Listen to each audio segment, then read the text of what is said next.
Добрый день, дорогие зрители! Добро пожаловать на наш канал «Уроки русского языка». Мы с вами продолжаем наши уроки из 11 класса. И сегодня начинаем новый раздел, 5 раздел и первый урок 5 раздела. Наша тема называется «Волшебная сила музыки». И текст такой «Старый повар». Сейчас прочитаем на русском языке, затем сделаем общий перевод на азербайджанский языk. Давайте приступим. Salam əziz izləyicilərimiz, xoş gəlmisiniz Rus dili dərslər kanalımıza. Sizinlə biz bugün başlayırıq yeni bölməni, 11-ci sinif kitabımızın 5-ci bölməsini və 1-ci dərsidir. Musiqinin sehirli gücü belə bir mövzudur və köhnə aşpaz belə bir mətindir. Rus dilində ilk öncə oxuyacaq, sonra ümumi tərcümə eləyəcəyik Azərbaycan dilinə. Gəlin başlayaq. В один из зимних вечеров 1786 года на окраине Вены в маленьком деревянном доме умирал слепой старик, бывший повар богатой графини. Несколько лет назад повар ослеп от жара печей, и управляющий графини поселил его в сторожке старого сада. Вместе с поваром жила его дочь Мария, девушка лет 18. Все убранство их дома составляли кровать, несколько старых стульев, стол, фаянсовая посуда в шкафу и, наконец, старый клавесин. Когда Мария умыла отца и надела на него чистую рубашку, он сказал: «Выйди на улицу и попроси первого встречного зайти к нам в дом. Мне надо исповедаться перед смертью». Мария вышла на улицу и долго ждала. Улица была темная и пустынная. Наконец на улице появился прохожий. Мария подбежала к нему и дрожащим голосом попросила зайти к ним в дом, чтобы исповедовать умирающего. «Хорошо», — сказал человек спокойно, — «я не священник, но это все равно. Идемте». Они вошли в дом. При свете свечи Мария увидела, что незнакомец невысокий, худой и очень молодой. Он придвинул к кровати стул, сел и наклонился к умирающему. «Говорите», — сказал он, — «может быть, властью, данной мне не от Бога, а от искусства, я смогу облегчить ваши последние минуты и вашу душу». «Я работал всю жизнь, пока не ослеп», – прошептал старик. «У меня не было времени грешить. Но когда заболела моя жена, и доктор прописал ей разные дорогие лекарства, я украл маленькое золотое блюдо из сервиса графини и продал его. Мне тяжело вспоминать об этом. Я скрывал это от дочери и учил ее не брать ничего чужого». «А кто-нибудь из слуг графини пострадал за это?» – спросил незнакомец. «Клянусь, сударь, никто», — ответил старик и заплакал. «А золото не помогло моей Марте, она умерла». «Как вас зовут?» — спросил незнакомец. «Иоганн Мейер, сударь». «Так вот, Иоганн Мейер», — сказал незнакомец, положив руки на слепые глаза старика, — «вы невиновны перед Богом и перед людьми. То, что вы сделали, не есть грех, и совершили вы это ради любви. А теперь скажите мне вашу последнюю просьбу». «Я хочу, чтобы кто-нибудь позаботился о Марии». «Я сделаю это. А еще чего вы хотите?» Тогда умирающий неожиданно улыбнулся. «Чего я хочу? Я хотел бы еще раз увидеть Марту, такой, какой я встретил ее в молодости, увидеть солнце и этот старый сад, когда он цветет весной. Простите меня за мои глупые слова». «Хорошо», — сказал незнакомец и встал. Он подошел к клавесину и сел перед ним на стул. «Хорошо», — повторил он, и как будто звон хрустальных шариков рассыпался по дорожке. «Слушайте, слушайте и смотрите». Он заиграл. Старый клавесин пел полным голосом впервые за много лет. Звуками наполнялся не только дом, но и старый сад. «Я вижу, сударь», — сказал старик, приподнимаясь на кровати. «Я вижу день, когда я встретился с Мартой. Это было зимой в горах. Белый снег, синее небо и Марта». Марта смеялась. Незнакомец играл, глядя в окно, за которым была темная ночь.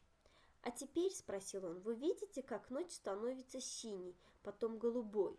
В старом саду начинают цвести белые цветы. Видите?» «Я все это вижу!» — крикнул старик. «Мария, открой окно!» Незнакомец стал играть тихо и медленно. «Я видел все так ясно, как много лет назад», — уже с трудом проговорил старик. «Я хочу узнать ваше имя». «Имя». незнакомец перестал играть, подошел к кровати. Меня зовут Вольфганг Амадей Моцарт. Мария низко, почти касаясь коленом пола, склонилась перед великим музыкантом. Когда она выпрямилась, старик был уже мертв. За окном начинался рассвет, и виден был сад, засыпанный цветами мокрого снега. Паустовскому. Словарь. Первый встречный, случайный прохожий. Клавесин – клавишный музыкальный инструмент. Грешить – совершать грех. İsповедаться, признаться в своих грехах. Mətnimizi oxuduq rus dilində. Kim ki sadəcə dinləmək istəyir, çox gözəl də bir mətn idi. Və indi sizə ümumi tərcüməsini eləyək. Bir qış gecələrindən 1786-cı ildə Viyana şəhərinin qırağında balaca bir kənddə bir dənə kör kişi ölürdü. O keçmiş, demək, aşpaz idi, çox varlı bir qrafinyanın aşpazı idi. Neçə il bundan əvvəl o, demək, qazın istiliyindən kör olmuşdu və qrafinyanı idarə edən adam evini onu bir dənə köhnə bir bağın yanında bir yerdə qoymuşdu ki, orada yaşasın. O, bu aşpaz öz qızı ilə yaşayırdı, Maria qızı, təqribən 18 yaşındakı bir qızla. Bütün evin demək olan mebeli bu idi ki, yataq, bir neçə dənə köhnə stul, oturacaq, stol, qab-qacaq şkafın içində və əlbəttə və sonunda bir dənə köhnə klavesin. Bu belə bir alətdir, musiqi alətidir. Nə vaxt ki, Maria atasını geyindirdi, yudu və geyindirdi təzə bir köynək, o dedi, çıx küçəyə və birinci yoldan keçən adama xahiş elə ki, gəlsin bizim evimizə. Mən ölümdən qabaq son sözlərimi demək istəyirəm, günahlarımı etiraf eləmək istəyirəm, hər şey danışmaq istəyirəm. Maria çıxdı küçəyə və çox uzun müddət gözləyirdi. Küçə həm qaranlıq idi və boş idi. Nəhayət ki, küçədə bir dənə adam görsəndi. Maria tez qaçdı onun yanına və titrəyən səslə dedi ki, xahiş elədi ki, o evə gəlsin ki, ölən adamın son sözlərini demək, eşitmək üçün. Yaxşı, dedi bu insan sakitcə, mən demək, rahib deyiləm, amma bu eybi yox, gedəyin. Onlar gəlib evə girdilər və şamların işığında Maria gördü ki, bu tanımadığınız adam, yad adam, çox da hündür deyil, arıqdır və çox da cavan adamdır. O öz demək, stulu çəkdi kravatın qabağına, yatağın qabağına oturdu və ölən adama demək, əyildi onun tərəfə. Danışın, dedi o. Bəlkə də Allahın mənə vermədiyi bir güclə, amma incə sənətin verdiyi güclə mən sizin son dəqiqələrinizdə olan sözlərinizi və sizin ruhunuzu, qəlbinizi rahatlada bilərəm bəlkə də. Mən deyir, bütün ömür boyu yaşamışam kör olmayana qədər. Başladı asta səslə, pıçıldaya-pıçıldaya qoca dedi. Mənim vaxtım yox idi günah etməyə. Amma nə vaxt ki, mənim həyat yoldaşım xəstələndi və həkim ona çox müxtəlif, bahalı dərmanlar yazdı. Mən qrafinyan servisindən qızılı belə bir qabı oğurladım və onu satdım. Mən bunu yada salanda çox pis oluram, çox ağırdı mənə. Mən bunu qızımdan gizlədirdim və ona öyrədirdim ki, heç kimin qıraq adamın, yad adamın heç nəyini götürməsin. Bu yad adam soruşdu, bəs buna görə qrafinyanın hansısa bir işçilərindən kimsə zərər çəkdi? Deyir, and olsun ki, heç kim, cavab verdi o və ağladı bu qoca kişi. Bəs qızıl da mənim həyat yoldaşıma kömək eləmədi, o öldü. Sizin adınız nədir? Yad adam soruşdu. Iogan Meyer dedi. Bax belə Iogan Meyer, yad adam dedi. Əllərini qoydu onun kör gözlərinə və dedi, siz Allahın qabağında günahkar deyilsiniz, insanların da qabağında günahkar deyilsiniz. Siz bunu elədiniz, amma bu günah deyil və bunu siz sevgi naminə elədiniz. İndi isə deyin mənə ən axırıncı xahişinizi. Mən istəyirəm ki, kimsə mənim qızım Maria haqqında qeydinə qalsın onun. Mən bunu eləyərəm. Başqa siz nə istəyirsiniz? Onda ölən adam birdən güldü. Mən nə istəyirəm? Mən axırıncı dəfə istəyərdim Martanı görüm, o həyat yoldaşıdır. Elə hançan ki, mən onu görmüşdüm. Yəni, nə vaxt ki, mən onunla ilk dəfə görüşmüşdüm, eləcə onu görmək istəyirəm, cavan olaraq. mən günəşi görmək istəyirəm, bu köhnə bağı görmək istəyirəm, nə vaxt ki o yaz ayında güllər açır. Bağışlayın mənim belə səfeh olan sözlərimə görə. Yaxşı, yad adam dedi və durdu. O klavisinə yaxınlaşdı, oturdu, stulu çəkdi, oturdu. Yaxşı, o təkrar elədi. Və birdən elə bir ki, sanki xrustal olan şarlar bütün yolla belə tökülə-tökülə gedirdi. Qulaq asın və baxın. O başladı oynamağa. Klavisin indiyənə qədər tam səsi ilə, neçə il ərzində tam səsi ilə başladı çalmağa. Bütün səslər həm evi, həm bağı doldururdu. Mən görürəm, yad adam demək dedi qoca kişi, sanki duraraq yataqdan. Mən o günü görürəm, nə vaxt ki Martanı görmüşdüm. Bu qışda idi, dağ yerində idi, demək qar var idi, göy səma var idi və Marta gülürdü. Yad adam oynayırdı, pəncərəyə baxaraq oynayırdı, haradakı tam belə gecə idi. İndi isə o soruşdu, siz görürsünüz necə gecə artıq göy olur, sonra mavi olur, köhnə bağda başlayır güllər, ağ güllər açmağa. Görürsünüz? Mən hamısını görürəm, qışqırdı qoca kişi. Maria, pəncərəni aç. Yad adam yenə başladı sakitcə oynamağa yavaş-yavaş. Mən hər şeyi tam aydın görürəm. Necə ki, neçə il bundan qabaq artıq çətinliklə deyirdi qoca kişi. Və mən bilmək istəyirəm sizin adınızı bilmək istəyirəm. Yad adam oynamağı dayandırdı, yatağa yaxınlaşdı. Mənim adım dedi Wolfgang Amadei Mozart'dır. Maria aşağıyaraq əyildi, dizin üstündə polun üstünə qoydu və çox möhtəşəm musiqiçinin qabağında baş əydi. Nə vaxt ki o düzəldi, qoca kişi artıq ölmüş idi.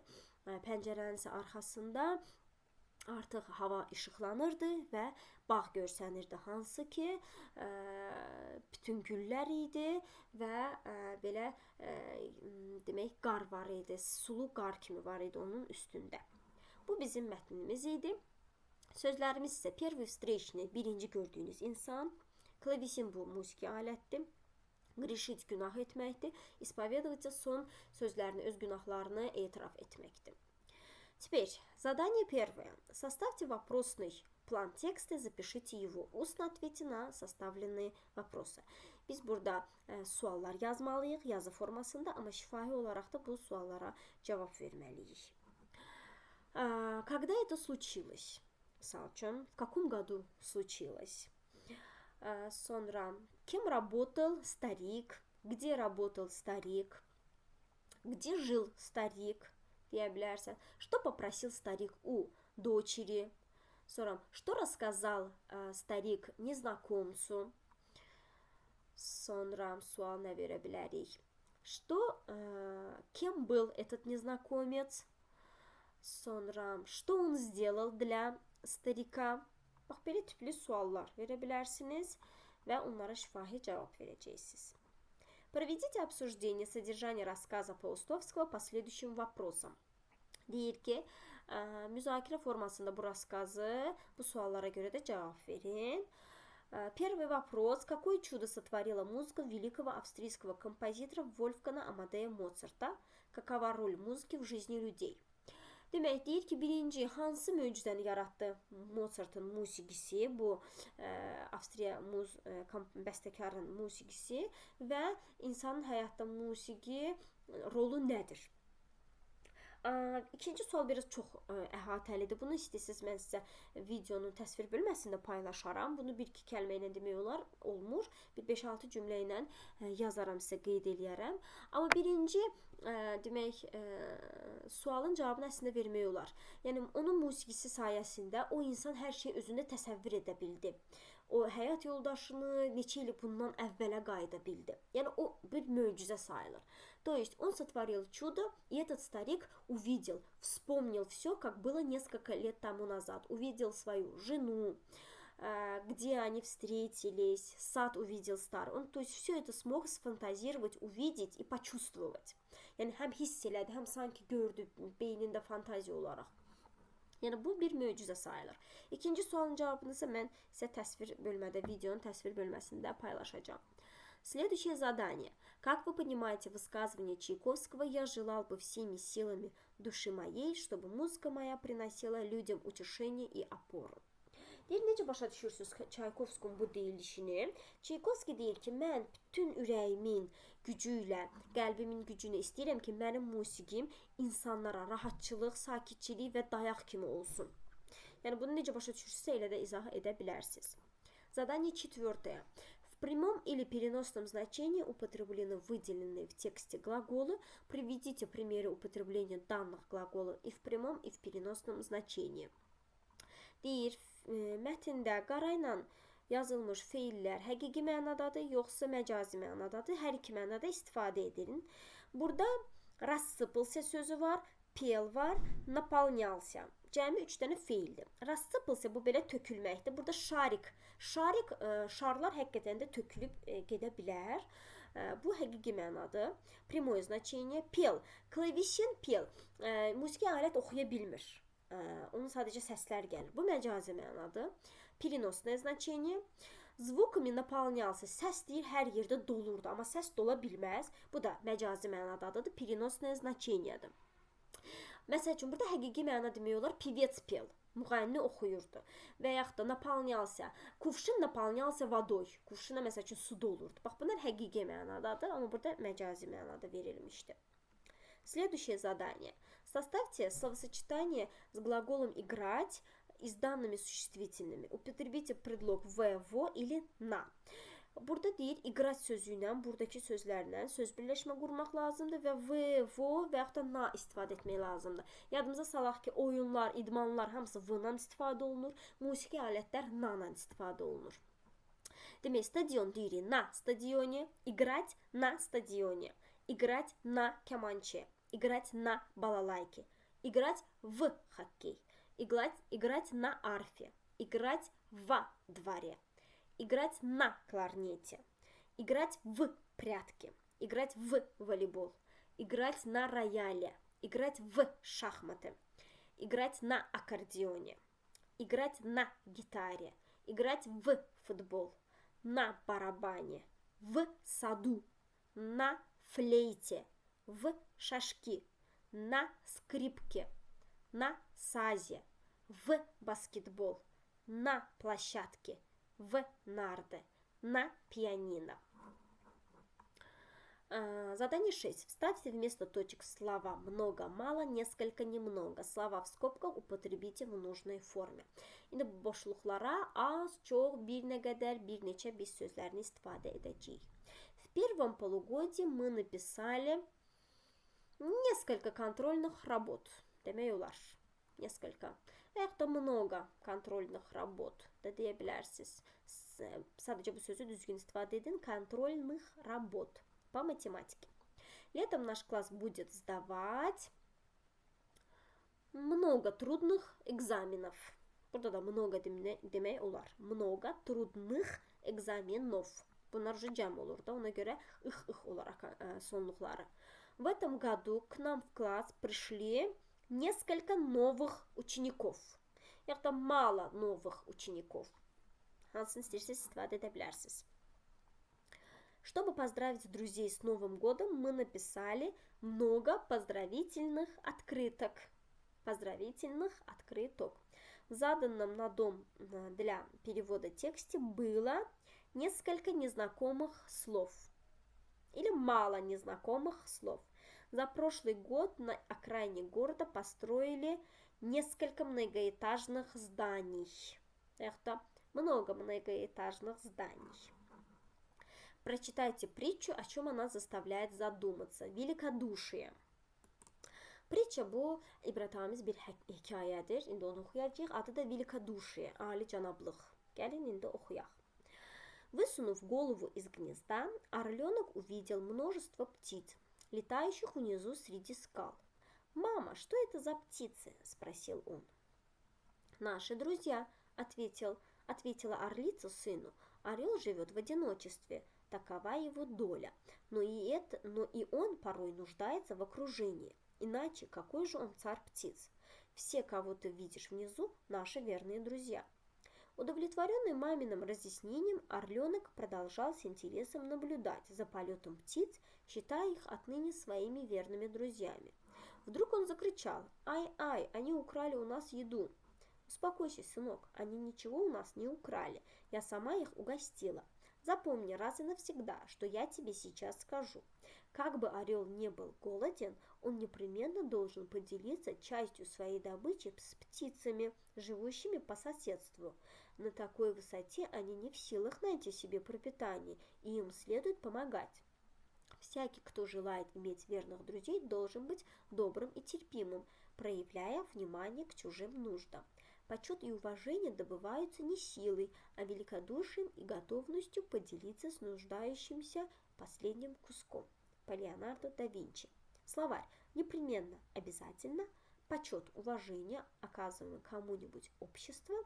Великодушие, готовность бескорыстно жертвовать своими интересами raди других. Demək, nə idi burada hekayəmiz? Deyir, quş yuvasından başını çıxardaraq qartalın balası çoxlu quşlar gördü. Hansı ki aşağıda uçurdular qayaların qabağında. Ana, bu nə quşlardı soruşdu o. Bizim dostlarımızdır, ana cavab verdi oğluna.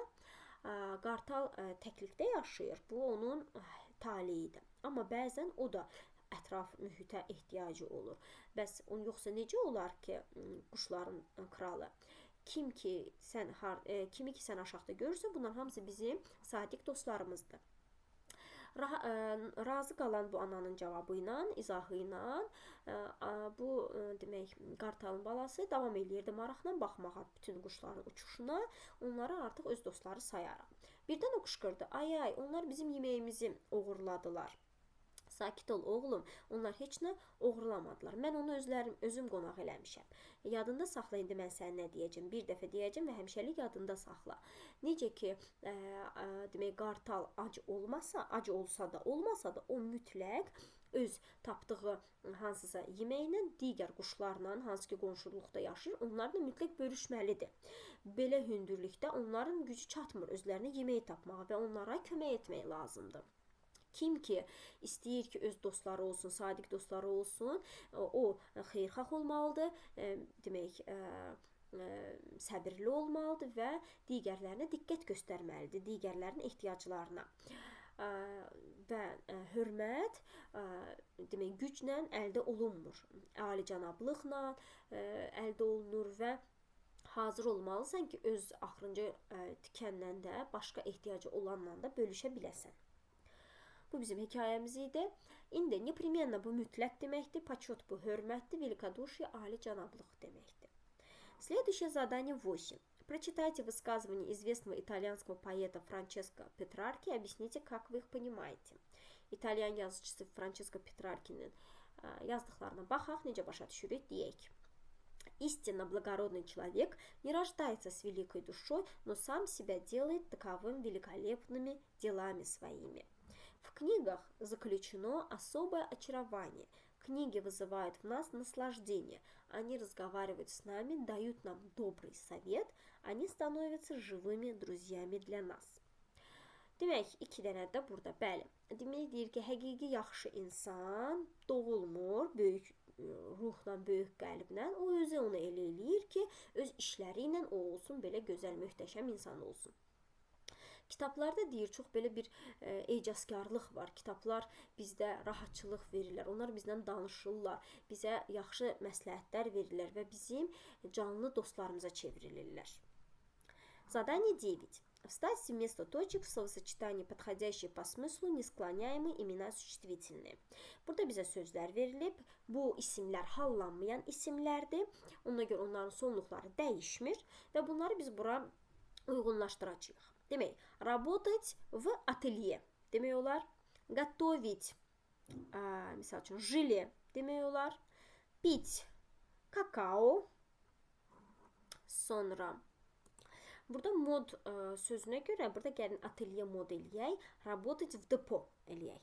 Значит, gəlin bir də təkrarlayıram. Работать в депо. Готовить желе. Пить какао. Ателье мод. Купить пальто, приехать на такси, эскимо на палочке, pensne на носу. Hamısı istifadə etdikdə bəli, düz oldu. Дальше, ikinci. Куриное филе. Sonra выйти из метро. Горячий кофе, картофельное пюре, слушать по радио, двухместное купе, новое трюмо, играть в домино. Üçüncüde var. Сниматься в кино, заниматься самбо, отдыхать в кафе, увидеть на табло, достать из портмоне, веселый какаду, вкусное солями, играть на фортепиано. Следующее задание. Slava из skobuk употребите в нужном падеже. İndi buradaki mötəzdəki olan sözləri düzgün istifadə eləyəcəyik. Сразу за деревней начинался лес. За деревней. Туристы разбили лагерь за рекой. Ой.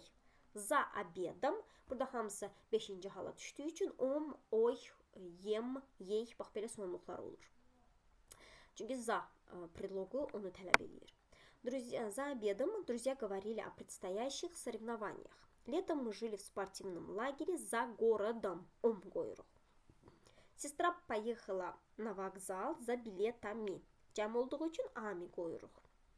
За стеной слышны были звонкие детские голоса. За окном светило яркое весеннее солнце. Прочитайте, разыграйте диалог из текста. Takdiri oxuyun və диалогу rol kimi edin. Как-то раз 7-летний Моцарт давал концерты во Франкфурте на Майне. После выступления к нему подошел мальчик лет 14. «Ты так замечательно играешь», — сказал он юному музыканту. «Мне никогда так не научиться». «Да что ты», — удивился маленький Вольфка. «Это ведь так просто. А ты не пробовал писать ноты? Ну, записывать мелодии, которые приходят тебе в голову». «Не знаю, мне в голову приходят только стихи». «Вот это да», — восхитился малыш. «Наверное, писать стихи очень трудно». «Да нет, совсем легко, ты попробуй». Собеседником Моцарта был юный Гёте. Так, demək deyir ki, bir dəfə 7 yaşlı Mozart konsert verirdi Frankfurtda Mayne'da və çıxışından sonra onun yanına 14 yaşlı bir oğlan yaxınlaşdı. Deyir, sən çox gözəl oynayırsan, o musiqiçiyə dedi. Mən də heç vaxt belə öyrənə bilməyəcəm. Nə danışırsan, Wolfgang, balaca oğlan təəccübləndi. Bu axı çox asandır. Sən heç çalışmamısan, notları yazasan, onları yazasan melodiyalar hansı ki sənin başına gəlir. Bilmirəm, mənim beynimə, yəni başıma ancaq şeirlər gəlir. Necə bu doğrudan da əladır. Belə heyrətləndi bu uşaq. Yəqin ki, şeir yazmaq çox çətindir. Yox, çox asandır. Sən bir dənə yoxla, yəni cəhd elə. Mozart'ın demək onun həm söhbətçisi isə cavan, bu da Alman desin yazıcısıdır, səhv etmirəmsə, Goethe ya da Goethe, bax belə səhv etmirəmsə necəsə deyirlər. И последнее наше задание. Вместо точек употребите глаголы движения с приставкой «про». Определите, в каких предложениях глаголы движения употреблены в переносном значении. Так, burada deyir ki, hərəkət olunan feillər istifadə edin, pro приставка qoyun qabağına və görün hansılar məcazi mənadadırlar. Пловец проплыл, проплыл дистанцию 100 метров за рекордный срок. Весь путь до Ганджи самолет пролетел за 50 минут. Автобус здесь не проехать, мостик слишком узкий. Не проехать. Вчера на уроке русского языка мы прошли тему род имен существительных. Когда мы будем проезжать мимо шахматного клуба, я тебе сообщу. До маркета нам нужно пройти метров 50. Спортсмен пробежал 100-метровку за 12 секунд. Ребята прошли в зрительный зал за 5 минут и до начала спектакля. Мы с другом отвлеклись и поэтому проехали свою станцию. День прошел так быстро, что мы не успели закончить свои dела. Hamısı pronon olan hərəkətlər idi. Əgər yadınızda qalmadısa, çatdırıb yaza bilmədinizsə, bir dəfə yazarsınız kommentariya bölməsində, mən sizə bir daha paylaşaram. Çünki təkrar eləməyim, artıq 30 dəqiqəyə çatır dərsimiz. Və bu maraqlıdır, Mozart haqqında da oxuyaq. Моцарт свой первый концерт написал в 4 года. Концерт был очень сложный, и вряд ли кто-либо из европейских виртуозов мог бы его исполнить. Когда любящий отец изумленно воскликнул: «Этот концерт так труден, что его никто не сможет сыграть», Моцарт возразил: «Какие глупости, папа, его может сыграть даже ребенок, например, я». На одном из концертов Моцарта ребенка на сцену выбежала кошка. Когда мальчик увидел животное, он с восторгом бросился к нему, забыв о зрителях и о том, что он играет концерт. Рассерженный отец призывал сына вернуться к инструменту, на что мальчик ответил, что клавесин никуда не денется, а вот кошка может убежать. Однажды на одной из улиц Вены к композитору обратился один бедняк, но денег при себе у композитора не оказалось, и Моцарт пригласил несчастного зайти в кафе. Сев за столик, он вынул из кармана бумагу и за несколько минут написал минуэт, музыкальный жанр. Моцарт отдал это сочинение нищему и посоветовал зайти к одному издателю. Тот взял бумагу и отправился по указанному адресу, не очень-то веря в успех. Издатель взглянул на минуэт и дал нищему 5 золотых монет, сказав, что можно приносить подобные sочинения еще. Tek 3 dənə belə bir hekayə var. Deyir, Mozart öz birinci konsertini 4 yaşında yazıb. Konsert çox çətin idi və hansısa Avropalar virtuozlardan kimsə onu ifa edə bilməyəcəkdi yəqin ki. Nə vaxt ki sevdiyi atası çox belə belə heyrətamiz dedi ki, bu konsert elə çətindir ki, onu heç kim oynaya bilməyəcək. Mozart isə etiraz elədi. Nə danışırsan ata, bu yəni nonsensdir. Onu даже uşaq belə oynaya bilər. Məsəl üçün mən. Bir konsertdə Mozart uşaq olarkən səhnəyə çıxdı, bir dənə pişik qaçıb gəldi. Mozart isə o heyvanı görən kimi heyrətlənə qaçdı onun yanına, tamamilə tamaşaçılardan unutdu ki, o konsert verir. Atası işlənəndə çağırdı ki, oğlunu ki, gəlsin instrumentin, yəni otursun, çalsın. Oğlan cavab verdi ki, klavisin gözləyə bilər, heç yerə getməyəcək, amma pişik qaçıb gedə bilər. Və son olaraq bir dəfə bir küçədə, Viyana küçəsində bəstəkara bir dənə yazıq, demək, kasıb bir adam yaxınlaşır. Onun pulu olmur bəstəkarın, amma o deyir ki, gəl dəvət edir onu bir kafeyə girmək. Oturub o tez, demək, kağızda belə bir neçə dəqiqəyə bir dənə musiqi janrı yazır. Bu onu verir ona və deyir ki, getsin hansısa bir, demək, nəşr olan yerlərə birinə müraciət eləsin. O kağızı götürür və gedir dediyi ünvandan. Amma heç inanmırdı ki, nəsə bir uğur olar. Nəşr edən insan orada baxır bu menueta və ona kasıba 5 dənə qızıl moneta, qəpik verir. Deyir ki, belə demək bəstələmələri yenə də gətirmək olar. Belə, bu qədər, biraz böyükdür. Bu sonuncu bizim bölməmiz, artıq çox böyük oldu dərsimiz. Ümidvaram darıxmazsınız, sıxılmazsınız və sizin üçün faydalı olar. Beləliklə, bugünlük dərsimiz bitdi. Gələn dərsdə görüşərik. Sağ olun. До свидания. Увидимся на следующем уроке. Всем хорошего дня, всем удачи. Пока-пока.